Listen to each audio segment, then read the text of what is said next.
Prezados irmãos, prezadas irmãs da Sociedade Espírita, irmã Rosália, é mais uma oportunidade que nós estamos tendo de, nesse espaço aí de 20 minutos, nós buscarmos no Evangelho segundo o Espiritismo, ensinamentos, energias, vibrações que nos ajudem a enfrentarmos essas dificuldades que nós estamos tendo já há mais de um ano, não é, gente? E o CEIR, ele, com muita felicidade, ele vem aí utilizando o Evangelho segundo o Espiritismo. É o terceiro livro, não é? É o terceiro livro da série de Kardec, da codificação, e que, por sinal, no mês de abril, no dia 15 de abril, o Evangelho segundo o Espiritismo, ele completou 157 anos. E 3 dias depois, não é? O Livro dos Espíritos completa 164. O mês de abril é um mês muito bom para a codificação, para a doutrina espírita. O nosso estudo hoje, ele vai chegar no capítulo 3º do Evangelho segundo o Espiritismo. E é interessante, quando a gente estuda o capítulo 1º, 2º, 3º ou 4º, é nós recordarmos aí que esses 4 primeiros capítulos, eles foram feitos, eles foram colocados no livro para aquelas pessoas que não tinham lido o Evangelho, o Livro dos Espíritos antes do Evangelho, não é? Isso aconteceu, eu gosto muito de lembrar desse fato. E a espiritualidade sabia que isso ia acontecer no Brasil, não é? Quando a gente olha aí as publicações dos livros de Kardec, nós encontramos que dos 5 livros, o mais publicado é o Evangelho segundo o Espiritismo. Mas muito mais, a diferença é muito grande. E isso faz com que, né, se deduza que muitas pessoas, né, vão no Evangelho sem ter o conhecimento da base da doutrina, que está no Livro dos Espíritos. Aí a espiritualidade, ela coloca no Evangelho segundo o Espiritismo, nos 4 primeiros capítulos, né, ensinamentos rápidos, mas essenciais e importantes para que se entenda, não é, a interpretação do Evangelho que a doutrina espírita faz. A Kardec, na introdução do Evangelho, ele faz uma afirmação muito importante para a gente. Ele fala que a doutrina espírita é a base de entendimento do Evangelho. Aliás, ele usa até o termo, a chave completa, para a gente pensar um pouco no que ele quis dizer com chave completa. Mas hoje, o nosso estudo indo para o terceiro capítulo, nós não podemos lembrar que no primeiro capítulo, né, Kardec, a espiritualidade, coloca a posição da doutrina espírita na revelação cristã, não é? O segundo capítulo, ele mostra para a gente a existência do mundo espiritual. E o terceiro capítulo, que é o objeto hoje nosso aqui, o número 6, né, ele mostra para a gente, né, entre outras coisas, mas com impacto, com força, né, a lei de causa e efeito. Quem planta, colhe, né? Que é uma coisa muito importante para a gente sempre ter aí em consideração. O que a gente faz hoje, né, a gente vai ter consequências no futuro. O que acontece conosco hoje, né, é fruto dos nossos atos do passado. E o 4º capítulo, né, fala sobre reencarnação, ou seja, aí mostrou-se aí, deu fundamento, deu base para a pessoa entender o que vai ser exposto a partir do capítulo 5º. E hoje nós vamos aqui estudar juntos, não é? O item 6, destinação da Terra, causa das misérias humanas. O Paulo de Tarso, que monta esse nosso estudo, ele foi muito feliz aqui nesse título, né? Nesse assunto para esses dias, né, gente? A nossa introdução aqui, nós falamos, né, sobre esses dias difíceis que nós estamos tendo. Eu queria com vocês aqui aproveitar nesse estudo o que Kardec colocou sobre esse assunto. E a gente não pode esquecer, não é, que o que Kardec colocou foi feito, não é, há 157 anos, no mínimo. Por quê? Porque o livro não foi feito em 57. Na verdade, ele demorou aí quase 2 anos e meio para ser feito. Ou seja, era a visão que o Kardec tinha naquela época. E é impressionante como é que essa visão ela é totalmente abrangente para hoje. Aí eu queria ler com vocês aqui o que Kardec colocou e a gente vai comentando, tá bom? Vamos lá então? Então destinação da Terra. Para que a Terra foi criada? Qual o destino dela? E ele já fala causas das misérias humanas. Ele já mostra no que ele vai falar, não é, gente? Muitos se admiram de que a Terra haja tanta maldade e tantas paixões grosseiras, tantas misérias e enfermidades de toda a natureza, e daí concluem que a espécie humana bem triste coisa é. Olha, não é? Isso aí foi colocado aí há 157 anos, né? Hoje, as coisas melhoraram ou as coisas pioraram? Olha, nesse ano e pouco, eu não sei nem o que a gente deve pensar. Mas vamos continuar aqui. Ele continua. Porém, esse juízo acanhado do ponto de vista em que se colocam os que o emitem e que lhes dá uma falsa ideia do conjunto. Vamos lá. Deve considerar que na Terra não está a humanidade toda, mas apenas uma fração da humanidade. Kardec, ele toca aqui nesse pequeno ensino, ele fala uma coisa muito interessante para a gente, não é? Nós somos aí a família de Jesus, não é? E a família de Jesus é imensa, não é? Há cálculos aí, a partir de determinados dados, que a gente chega aí a números fortíssimos das pessoas, dos espíritos, aos quais Jesus é o encarregado de ajudar na evolução. E dessa quantidade imensa, chega na parte dos trilhões, não é? Uma parte desse conjunto está aqui na Terra. Não é? Então, a primeira coisa que ele coloca é isso aí, pequena fração da humanidade. Com efeito, a espécie humana abrange todos os seres dotados de razão, que povoam os inúmeros orbes do universo. Ora, o que é a população da Terra em face da população total desses mundos? Muito menos que a de uma aldeia em confronto com a de um grande império. A situação material e moral da humanidade terrena nada tem que espante, desde que se leve em conta a destinação da Terra e a natureza dos que habitam. Nós não podemos esquecer também, não é, que a coisa é mais abrangente ainda do que a gente pode fazer a análise.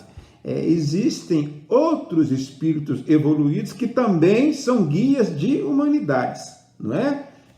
Cristo, ele é guia da humanidade, a qual ele, num período fortíssimo da evolução dele, interagiu com ele em níveis inferiores de evolução. Isso é um assunto bonito, mas não é bom que nós tratemos disso aqui agora, não. Vamos continuar então aqui. Ele continua aqui falando. Faria dos habitantes de uma grande cidade falsíssima ideia quem os julgasse pela população dos seus quarteirões mais ínfimos e sórdidos. Num hospital, ninguém vê senão doentes e estropiados. Numa penitenciária, veem mantido todas as torpezas, todos os vícios nas regiões insalubres. Os habitantes, em sua maioria, são pálidos, franzinos e enfermiços.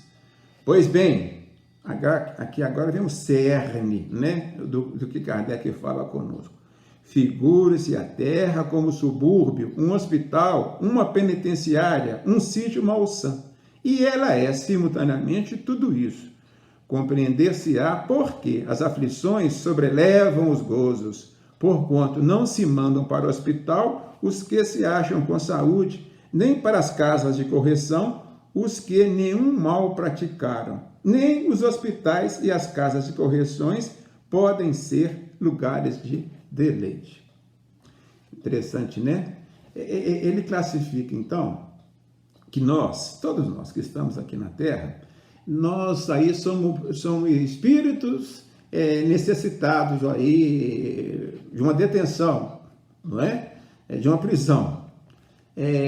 Nós somos necessitados de um hospital, não é? E a gente infere também que alguns olharam para dentro de si mesmo, estão aí numa escola.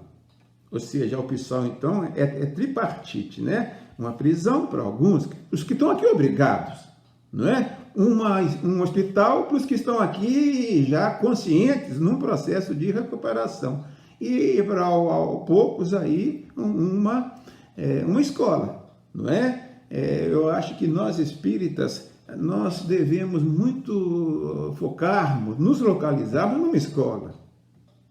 Porque nós temos consciência de quem é Jesus, nós temos consciência aí da nossa relação com Ele, não é? Ou seja, para nós, então, para a doutrina espírita, para os espíritas, não é? A gente devemos nos considerar como dentro de uma escola, e até facilita para a gente ainda. E aqui ele continua aqui ainda. Ora, assim como numa cidade, a população não se encontra toda nos hospitais ou nas prisões. Também na Terra não está a humanidade inteira. Ele repete, né? E do mesmo modo que do hospital, saem os que se curam e da prisão os que cumpriram suas penas. O homem deixa a Terra quando é curado de suas enfermidades morais. É interessante isso, né? Essa afirmação dele, que o homem deixa a Terra quando se cura das enfermidades morais. Eu lembro disso, gente, de uma passagem muito interessante, que está no livro de Hilário Silva, Psicografia do Chico, que ele mostra o Dr. Bezerra de Menezes, que a gente tem essa admiração tão grande para ele, né? Dr. Bezerra de Menezes, ele desencarnou em 1900, em abril, olha só, em abril também. E 50 anos depois do desencarne dele, em 1950, não é? O Hilário nos relata uma cerimônia que houve na espiritualidade. As pessoas encarnadas, alguns provavelmente, né, que mereciam estar ali, os desencarnados, se reuniram para homenagear o Dr. Bezerra Menezes.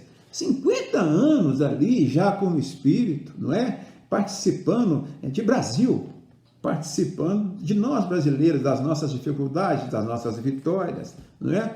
E houve aquela reunião, e em plena reunião, eis que surge o espírito de Celina. Celina, gente, é um espírito daqueles que auxiliam Maria, a mãe de Jesus, nesse trabalho dela de maternal, não é? Maria, ela é aquela pessoa que se aproxima de Jesus, não é? Ela é que pede a Jesus, né, intercessão. É a grande intercessora. De onde nós tiramos essa ideia? Tiramos essa ideia do Evangelho de João, não é? Do capítulo 2, as bodas de Canaã. Nas bodas de Canaã, Jesus ainda, por João nos falando, e João que acompanhou do começo ao fim, ele nos fala que Maria, ela foi e fez com que Jesus iniciasse a missão dele, né, se tornasse conhecido num casamento em Canaã, não é? Maria, da família de Maria, provavelmente, as pessoas que estavam se casando, e Jesus convidado Maria, né, acompanhando Maria, e Jesus leva 6 dos seus discípulos, não eram apóstolos ainda, né? O apostolado chegou depois a eles, né? Ele leva o João, o irmão de João, Tiago Maior, ele leva Pedro, o irmão de Pedro, André, e leva Filipe e Bartolomeu, que por sinal tinham nascido em Canaã. E lá chegando, um casamento, festa que variava de 3 a 8 dias, não é? De repente começou a faltar vinho. E aí Maria vai e intercede os donos da festa, né, que Jesus faça algo no auxílio. E Jesus, ele não é que ele reluta, não é? Mas ele fala, mulher, a minha hora ainda não chegou. mas ela insiste, ela chama as pessoas que estão auxiliando no serviço e já façam tudo que ele ordenar, não é? E aí houve ali a multiplicação dos vinhos. Desse fato, a gente vê que Maria é a nossa grande intercessora. Mas vamos voltar lá para o doutor Bezerra de Menezes, né? Celina chega ali e fala, né, com alegria, que o doutor Bezerra de Menezes tinha conseguido um prêmio. Ele iria se afastar da terra e ele iria, né, para mundos novos, compatíveis com o equilíbrio evolutivo, espiritual que ele tinha atingido. E qual não é a surpresa? O doutor Bezerra de Menezes, em vez de ficar, não é, alegre com a história, né, ele abaixa os olhos e olha para a Celina e pede que ele preferia ficar conosco. Ou seja, foi dado a ele essa possibilidade, que Kardec fala aqui no finalzinho, né, de nós sairmos da Terra. Mas o amor do Dr. Bezerra por nós, pelas nossas misérias, né, impede ele de sair. Celina diz que não pode fazer nada, não é? E que Celina diz também que ela tem que pedir a Maria. Intervalo é feito, ela vai a Maria, não sabemos como, né? Depois ela volta, dizendo que Maria tinha concedido o que o Dr. Bezerra tinha pedido. Ele permaneceria conosco até que, enquanto um brasileiro, né, estivesse ainda necessitando dos seus serviços. Bonita, essa história é muito bonita. Agora também nós queríamos colocar aqui dentro desse nosso tempo disponível, né, um fato para nós pensarmos aqui. Pensarmos porque nós estamos hoje atravessando exatamente essa inflexão, esse momento de nós sairmos de um mundo de regeneração. Aliás, sairmos de um mundo de expiação e irmos para um mundo de regeneração. Mundo de expiação é esse aqui, misérias humanas, não é? Hospital, não é? Prisão e escola para alguns. E o mundo de regeneração que nos avizinha aí, não é? Esse aspecto de escola vai ficar muito mais evidenciado. Para quem? Para quem, gente? Não é? Para quem? Olha, a gente tem alguns pontos para a gente trazer aqui nesse estudo. Primeiro, é uma bem-aventurança, a terceira, né? A terceira fala, bem-aventurados mansos, porque eles herdarão a terra, né? Pequeno e conclusivo, os mansos. Manso é aquela pessoa que retirou de dentro de si a agressividade que todos nós temos, não é? Aqui, o nosso planeta tem essa característica, não é? As pessoas, existe uma violência aqui, e essa violência tem que ser retirada da pessoa, internamente dela, para que ela aí possa ficar no mundo nesse novo mundo, no mundo de regeneração. E é interessante nós lembrarmos também o seguinte, ao longo do processo aí de evolução do planeta, obviamente que muitas pessoas aprenderam a cuidar de si mesmo, a se conhecer e de modificar, não só dentro do cristianismo, mas em outras religiões também, não é? No budismo, nas várias, entre os muçulmanos, também são pontos de apoio, não é? São trajetórias a serem cumpridas. E dessas pessoas, quando nós nos voltamos para uma classificação que existe no livro da Fé, As Sete Esferas da Terra, Mário Frigério, ele fala conosco que o nosso planeta ele é composto aí de 7 faixas.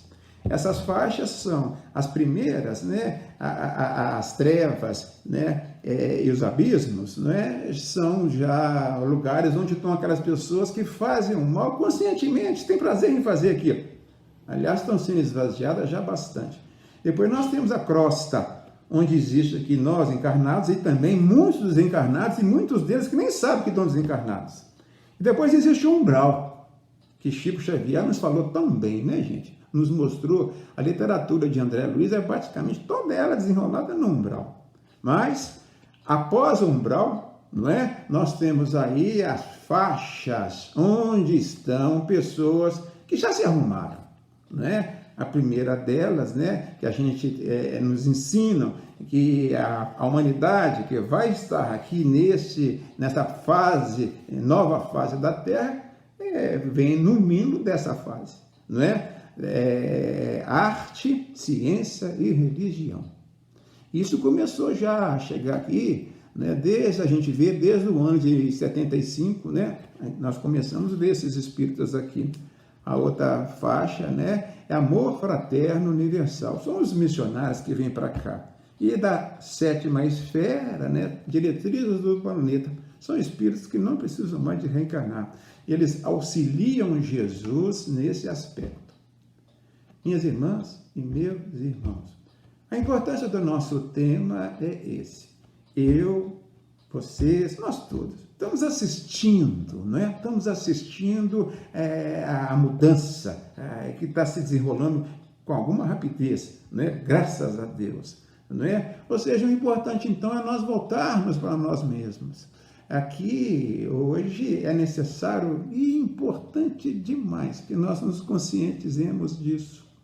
Nós estamos aí, como diriam os bons mineiros, né? Com a faca e o queijo na mão. Oportunidade diante de nós e nós sabemos o que nós devemos fazer, não é? O planeta vai estar evoluindo e é necessário que nós também nos modifiquemos para melhor, para que nós possamos continuar nele, não é? Para que nós possamos aqui continuar no planeta até mesmo, né? Que um dia, né, a Serena vai chegar diante de nós também, provavelmente vai, falando que nós alcançamos o mérito, não é? Para irmos para o universo, que é a nossa casa real, não é? Mas hoje, agora, o momento de nós pensarmos nisso e não desperdiçarmos nenhuma oportunidade que chegue a gente e nós nos melhorarmos, voltando para a bem-aventurança. Ficarmos mansos, né? Nas nossas atitudes, na nossa relação com as outras pessoas. Eis aí o importante para a gente. Louvado seja o nosso Pai, o nosso Criador.